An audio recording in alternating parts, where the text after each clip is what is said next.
आज की इस वीडियो में हम अपना टॉपिक पढ़ने जा रहे हैं, वो है मल्टीप्लिकेशन ऑफ मैट्रिसेस।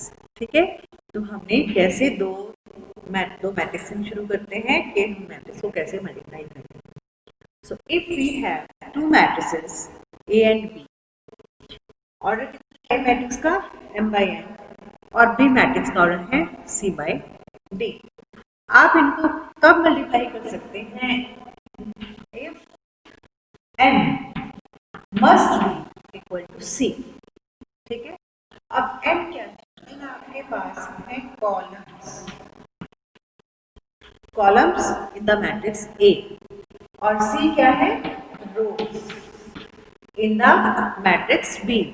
इसका मतलब आपके पास रूल क्या हुआ दो मैट्रिक्स को मल्टीप्लाई करने का? These two matrices A and B can be multiplied if and only if the number of columns in A is equal to number of rows in B। अगर ऐसा है तभी हम इसको मल्टीप्लाई कर पाएंगे। और उसके बाद जो आपकी रिजल्टिंग मैट्रिक्स आएगी, मान लीजिए जो भी मैट्रिक्स आती है मल्टीप्लाई करने के बाद उसको आपने नाम दिया C का, तो जो आपकी C मैट्रिक्स होगी उसका ऑर्डर कितना होगा? ये दोनों तो इक्वल हो गए, उसका ऑर्डर हो जाएगा m by c। मैट्रिक्स का ऑर्डर होगा m by d। तो रिजल्टिंग ऑर्डर मैट्रिक्स कितना ऑर्डर की आएगी? m by d। अगर ये इक्वल नहीं है, n और c अगर इक्वल नहीं है, तो हम इन मैट्रिसेस को मल्टीप्लाई नहीं कर सकते। ठीक है, अब इसमें आपके पास इसका मतलब ए और बी को हमने मल्टीप्लिकेशन का रूल देख लिया क्या? तो अगर आप यहाँ से क्या क्या हम कह सकते हैं? हम कह सकते हैं कि ए और बी पहली बार तो मल्टीप्लाई होने के लिए रूल होना चाहिए। तो इसका मतलब ये हुआ कि जो आपका ए बी, मान लीजिए आप ए को आपने बी से मल्टीप्लाई कर दिया और वो पॉसिबल है, means n equal to C है तो मल्टीप्लाई कर सकते हैं। So A B is defined, clear. लेकिन ये जरूरी नहीं है कि बी ए भी आपका डिफाइंड, क्योंकि अगर आप बी को ए से मल्टीप्लाई करते हैं तो बी मैट्रिक्स का पहले ऑर्डर आएगा, कितना है? C by D. और जो ए मैट्रिक्स है उसका ऑर्डर कितना है? M by D. अब रूल वही है कि आपकी जो प्री वेक्टर है, जो प्री मैट्रिक्स आपने लिखी हुई है, उसमें आपने लेने हैं कॉलम्स, और जो आपकी पोस्ट मैट्रिक्स है उसमें आपने कितने क्या लेने हैं? रोज। तो यानी कि यहाँ पर क्या होना चाहिए? D should be equal to M. जो आपका डी है वो एम के इक्वल होना चाहिए। अब पहले केस में क्या था? एन आपका सी के इक्वल होना चाहिए था ए बी के लिए, और बी ए के लिए आपका डी एम के इक्वल होना चाहिए। तो अगर मान लो जो भी आपने ले ली, फॉर एग्जाम्पल, अब इसको हम एग्जाम्पल से लेते हैं। मान लीजिए बी मैट्रिक्स का ऑर्डर है 2 into 3 और बी मैट्रिक्स का ऑर्डर है 3 into 5। क्लियर। अब यहाँ पे जो हमारा रूल है वो ये है, बी मैट्रिक्स ये लिया आपने 3 और ये दोनों आपके इक्वल हो गए।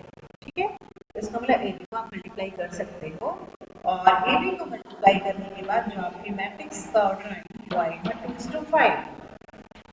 अब हम करते हैं बी ए को मल्टीप्लाई। तो पहले आपने लिखी बी मैट्रिक्स, उसका ऑर्डर कितना है? 3 into 5। फिर आप लिखेंगे ए मैट्रिक्स, इसका ऑर्डर कितना है? 2 by 3। तो यहाँ पर भी इक्वल नहीं है। अगर हम इसके रूल की बात करें तो यहाँ पर ये सेटिस्फाई नहीं हो रहा है। तो इसका मतलब यहाँ पर जो आपका बी ए है वो डिफाइंड ही नहीं है। तो इट मीन्स अगर आप ए बी निकाल पाओ तो जरूरी नहीं है कि आप बी ए बी निकाल पाओ। उसके बाद अब क्या हो सकता है कि मान लीजिए चलिए हमने ऑर्डर लिया, एक हमने कौन सा केस डिस्कस किया कि जब आपका ए बी हम निकाल पा रहे हैं और बी ए नहीं निकाल पा रहे, डिफरेंट ऑर्डर स्पेजेस हम सेटिस्फाई चेक करेंगे, क्वेश्चंस करेंगे तो आपको क्लियर हो जाएगा। अब और क्या हो सकता है? और एग्जाम्पल लेते हैं। मान लीजिए ए मैट्रिक्स है, उसके ऑर्डर है 2 into 3, और जो आपकी दूसरी मैट्रिक्स है उसका ऑर्डर है 3 into 2। क्लियर। अभी दोनों ठीक है, ए बी मैट्रिक्स का ऑर्डर कितना आया? 2 by 2। इन्हीं को हम बी ए की फॉर्म में देखेंगे। तो बी कितना हो गया? 3 into 2। ए कितना हो गया? 2 into 3। अब तो यहाँ भी डिफाइंड है। लेकिन बी ए का जो ऑर्डर आएगा तो मल्टीप्लाई करने के बाद कितना आएगा, बी ए का ऑर्डर वो आएगा आपका 3/3। तो ए बी का ऑर्डर आया 2/2, बी ए का ऑर्डर आया 3/3, दोनों डिफाइंड है। आप ए बी भी निकाल पा रहे हो, आप बी ए भी निकाल पा रहे हो, लेकिन इसका ऑर्डर 2/2 है मतलब, और इसका दोनों का ऑर्डर अलग अलग है, इसका मतलब दोनों मैट्रिसेस आपकी अलग अलग आई हैं। तो इट मीन्स क्या हो सकता है कि आपके दोनों निकल आए, ए बी भी निकल आए, ए बी भी डिफाइंड है और बी ए भी डिफाइंड है, लेकिन दोनों का ऑर्डर सेम नहीं है, मतलब दोनों मैट्रिसेस इक्वल नहीं है। तो इसका मतलब मल्टीप्लिकेशन दोनों रिवर्स ऑर्डर में आ भी सकता है, नहीं भी आ सकता, और आने के बाद अगर आ गया तो जरूरी नहीं है कि दोनों आपकी सेम हो, वो दोनों आपकी अलग अलग भी हो सकती हैं। तो ये हुआ हमारा मल्टीप्लिकेशन। अब नेक्स्ट है प्रॉपर्टीज ऑफ, क्योंकि मैट्रिक्स मल्टीप्लिकेशन की जो प्रॉपर्टीज हैं वो क्या होती है। तो जो हमारी मैट्रिक्स मल्टीप्लिकेशन की फर्स्ट प्रॉपर्टी है वो ये है कि जो हमारी मैट्रिक्स मल्टीप्लिकेशन होती है दैट इज एसोसिएटिव। मीन्स तीन मैट्रिसेस में आपने ली, ए मैट्रिक्स लिया आपने m बाई n ऑर्डर की, बी ली n बाई p और सी ली p बाई q। ये हमने इसलिए ली है कि मैट्रिक्स मल्टीप्लिकेशन डिफाइंड होनी चाहिए, क्योंकि m बाई n है तो a से b आप तभी मल्टीप्लाई कर सकते हो अगर इनकी कॉलम्स और रोज सेम हो। तो आपने ये n ही लिया और ये आपने कोई भी ले ली कॉलम्स। अब अगर b और c को आपने मल्टीप्लाई करना है तो यहाँ पे ये बराबर होना चाहिए, तो सी मैट्रिक्स आपने ले ली ऑर्डर कितने की, p बाई q। क्लियर। अब हम इनको मल्टीप्लाई करके देखते हैं। ए बी हमने दोनों को मल्टीप्लाई किया तो इनका ऑर्डर कितना आएगा, ये दोनों सेम है तो इनका ऑर्डर आ जाएगा m बाई q। ठीक है। अब ए बी को मल्टीप्लाई कर दिया तो मैट्रिक्स कितने ऑर्डर की आ गई, m बाई q। अब आपने इसको c से मल्टीप्लाई किया तो वहाँ पे इसको मल्टीप्लाई करने में कितना आया था, मल्टीप्लाई करके ऑर्डर आया था m बाई p का। अब c का ऑर्डर कितना है, p बाई q। तो ये जो p है ये बराबर है, क्लियर। तो कितना ऑर्डर आ गया मल्टीप्लाई करके, m बाई q। तो इधर से मल्टीप्लाई करके हमारे पास ऑर्डर आ गया total m by q। Clear. अब इधर देखते हैं, हमने यहाँ पे क्या किया, पहले b और c को मल्टीप्लाई किया, तो b और c को मल्टीप्लाई करने पर ये दोनों सेम है तो ऑर्डर कितना आएगा, n बाई q। क्लियर। तो इसका ऑर्डर कितना आया, n बाई q। इसको आप a से मल्टीप्लाई कर रहे हैं, a का ऑर्डर कितना है, m बाई n। ठीक है, ये दोनों सेम है तो आप इनको मल्टीप्लाई कर सकते हैं। तो मल्टीप्लाई करने के बाद टोटल जो ऑर्डर आएगा वो कितना आ जाएगा, n बाई q। हमारे पास लेफ्ट हैंड साइड में जो मैट्रिक्स का ऑर्डर आ रहा है मल्टीप्लाई करने के बाद एक सिंगल मैट्रिक्स मिलेगी, उसका ऑर्डर भी है m बाई q और इसका ऑर्डर भी है m बाई q। तो ये आपको हुआ एसोसिएटिव लॉ। मैट्रिक्स मल्टीप्लिकेशन के अंदर एसोसिएटिव लॉ एग्जिस्ट करता है, ये हमेशा इक्वल आता है। सेकेंड प्रॉपर्टी क्या है, matrix multiplication is distributive with respect to addition. Means आपने बी और सी मैट्रिक्स को ऐड किया, बी और सी मैट्रिक्स को आपने ऐड किया और इसमें आपने ए मैट्रिक्स को उसे मल्टीप्लाई किया। अब यहाँ पर ये आपको जरूर ध्यान रखना है कि यहाँ पर ये ऑर्डर हम नहीं लेंगे। क्यों? क्योंकि आपने बी और सी को ऐड करना है। अगर आपने बी और सी को ऐड करना है तो दोनों का ऑर्डर सेम होना चाहिए। तो चलिए हम बी और सी इनका ऑर्डर आप ले लो, बी क्रॉस के ऊपर हमने लेते हैं बी का भी और सी का, इन दोनों का हमने जो ऑर्डर ले लिया वो पी बाई क्यू ले लिया। ठीक है। अब P by Q sorry N by Q. ठीक है, क्योंकि हमें किया आपने दो मैट्रिक्स बी और सी का ऑर्डर है एन बाई क्यू। अब जब आप बी और सी को ऐड करेंगे तो आपको जो रिजल्टिंग अंदर जो मिलेगी, आपके पास ए मैट्रिक्स का ऑर्डर कितना है, m बाई n। ठीक है, या आपने बी और सी को जब आप ऐड करेंगे तो इनका ऑर्डर कितना है, n बाई क्यू। ऐड करने पर भी सेम रहेगा n by Q. Clear? Right hand side में तो आपके पास ये n बाई क्यू ऑर्डर एक मैट्रिक्स है और ये m बाई n की। जब आप इनको ऐड करेंगे तो आपको जो रिजल्टिंग मैट्रिक्स मिलेगी वो कितने ऑर्डर की मिलेगी? m by Q. इधर गया, अब आप इधर चेक करिए, ए मैट्रिक्स का ऑर्डर कितना है? m बाई n और बी का ऑर्डर कितना है? m बाई क्यू प्लस ए का है m बाई n और सी का है m बाई क्यू, सेम है।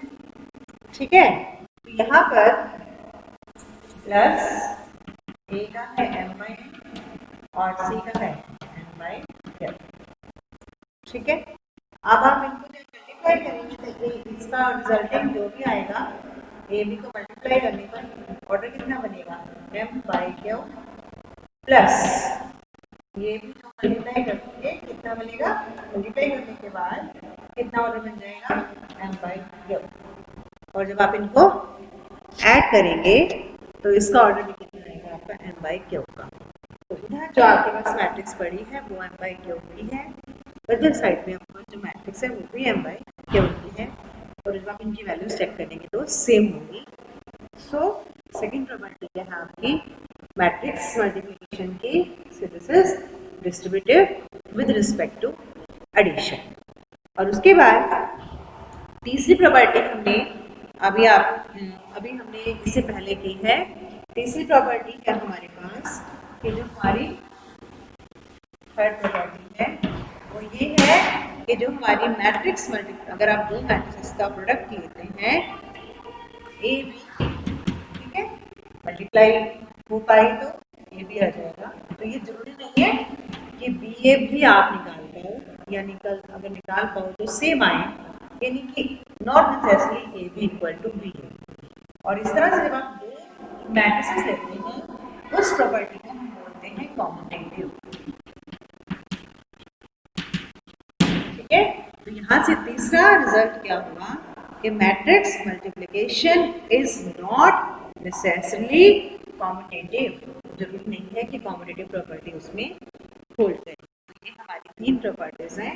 मीन्स एक तो matrix multiplication is always associative, second this is distributive with respect to addition of matrices, और थर्ड प्रॉपर्टी है matrix multiplication is not necessarily commutative. तो ये सारी हमारी क्या हुई? तीनों प्रॉपर्टीज मैट्रिक्स मल्टीप्लिकेशन की। अब हमारे पास सब एक क्वेश्चन करते हैं, ए और बी को हमें मल्टीप्लाई करना है। सबसे पहले हम ऑर्डर चेक करेंगे कि डिफाइन भी है या नहीं। ए मैट्रिक्स का ऑर्डर कितना है? 2/2। बी मैट्रिक्स का ऑर्डर कितना है? 2/3। ठीक है, तो इसका ऑर्डर कितना है? 2/3। अब रूल क्या है? ये दोनों सेम होने चाहिए। सेम है, नंबर ऑफ कॉलम्स इन है and equal to number of rows in same है, तो इसका मतलब आप इनको मल्टीप्लाई कर सकते हैं। और मल्टीप्लाई करने के बाद जो आपके पास ए बी को मल्टीप्लाई करने के बाद जो आपको मैट्रिक्स मिलेगी उसका ऑर्डर कितना होगा? रिमेनिंग जो बचा होगा 2/2, ये इसका ऑर्डर। ठीक है, अब अगर आप इसको सिंबॉलिकली लिखते हैं तो इसमें कितनी 2 तो होंगी रोज और 3 होंगी। तो अगर हम इसको कहते हैं सी, मान लीजिए इसका नाम दे देते हैं, तो ऑर्डर में मैट्रिक्स हो गई C11 C1। C11 का मतलब first row, first column, first row, second column. अब इसमें कॉलम कितने हैं? 3, तो 3 हो सकते हैं ना, तो C13, C11, C12, C13। Second row C21, C22, C23। तो इसमें जो आपके रोज हैं वो 2 हो सकते हैं और जो कॉलम्स हैं वो कितने हो सकते हैं? 3। तो ये हमने लिख लिया। अब हम इनके अकॉर्डिंग इनकी वैल्यूज को हम निकालेंगे। ठीक है, तो सबसे पहला एलिमेंट हम निकालेंगे C11। अब हम इसको सॉल्व करेंगे। ये आपने ध्यान से देखना मैंने कैसे लिखा है। ठीक है, उसके बाद ही मल्टीप्लाई करना आपको आएगा। तो C11, ठीक है, C11 एलिमेंट हम निकालते हैं। C11 का मतलब आपने किसको मल्टीप्लाई करना है? जो प्री फैक्टर है, यानी कि जो प्री मैट्रिक्स है उसकी फर्स्ट रो और जो पोस्ट मैट्रिक्स है उसकी फर्स्ट कॉलम, ठीक है, इनको आप मल्टीप्लाई करेंगे। तो फर्स्ट रो, ये है हमारी फर्स्ट रो और ये है इसका फर्स्ट कॉलम, तो हमने इनको मल्टीप्लाई करना है। सो 2 into 2, 3 into 3, और आप इनको ऐड कर दीजिए, मल्टीप्लाई करके। सो 2 into 2 प्लस 3 into 3, ठीक है, 2 into 2, 3 into 3, ये आपका आ गया C1। तो कितना आ गया 4 plus 9, this is 30। Next element क्या है C12। C12 में क्या करना है, आप से आपको क्लियर होना चाहिए। क्या किया, फर्स्ट रो प्री मैट्रिक्स जो है first row and second column उसी वाले मैट्रिक्स में सेकंड कॉलम, यानी कि 2 और 3 को मल्टीप्लाई करेंगे आप इससे 3 and 3 5 से। सो 2 into 3 प्लस 3 into 5, ठीक है, तो कितना आ गया 6 plus 15, ये हो गया आपका 20। नेक्स्ट अब क्या है C13, ठीक है, C13 में क्या आएगा, first row and third column, ठीक है, फर्स्ट रो है 2 3 और थर्ड कॉलम है 5, तो ये बना 3 into 5 plus 3 into 0, तो this is equal to 10 plus 0, ये वैल्यू कितनी आ गई हमारी, ये वैल्यू आ गई हमारी 10। तो ये आपके ये तीनों एलिमेंट हमारे कंप्लीट हो गए। लिख देते हैं इसको यहाँ पे 13, 21 एंड 10, ठीक है। अब हमें निकालने हैं 13, 21 एंड 10। अब हम निकालते हैं सेकेंड। अब हमें क्या चाहिए, C21, 22, 23, रूल हमें बताइए 21 मतलब second row and first column, तो सेकेंड रो आप में क्या है 1 5, फर्स्ट कॉलम तो 1 into 2 plus 5 into 3, 1 into 2 plus 5 into 3, तो कितना आ गया 2 plus 15, ये कितना आ गया 7, ठीक है।